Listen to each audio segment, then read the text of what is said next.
కాశీకి వెళ్తే కాయో పండో వదిలివేయడం అంటే కాయా పండు కాదు. దాని అర్థం కాశీ క్షేత్రానికి వెళ్ళి గంగలో స్నానం చేసి గంగ హారతిని తీసుకొని కాయాపేక్షను ఫలాపేక్షను వదిలి విశ్వనాథుని దర్శనం చేసుకోవాలని శాస్త్రం చెప్తోంది. కాయాపేక్ష అంటే శరీరం, కాయం అంటే శరీరం పైనటువంటి ఆపేక్ష, ఫలాపేక్ష అంటే పైన ఉండేటువంటి ఆపేక్ష రెండింటిని వదిలి ఈశ్వరునిపై నిండు మనస్సుతో లగ్నం చేసుకొని దర్శనం చేసుకోవాలని అర్థం. ఈసారి కాశీకి వెళ్తే ఈ రెండింటిని వదిలేసి విశ్వనాథుని దర్శనం చేసుకొని ఎవరిండ్లకు వాళ్ళు తిరిగి వెళ్ళాలని పెద్దలు చెప్తున్నారు. ప్రతి మనిషి తన జీవిత చరమాంకంలో బంధాలు, రాగద్వేషాలు, తోటివారితో వివాదాలు వదిలిపెట్టాలి.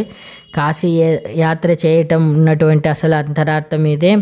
ఆ విశ్వనాథుని దర్శించి అప్పటి నుంచి మృత్యువు దరి చేరే వరకు మనసుని ఈశ్వరునిపై లగ్నం చేయాలి. అప్పుడే జీవితం అనే పరమపద సోపాన పటంలో ఆత్మ ఈశ్వరుడి పాదాల చెంతకు చేరుతుంది. వీడియో నచ్చితే తప్పకుండా సబ్స్క్రైబ్ చేసుకోండి.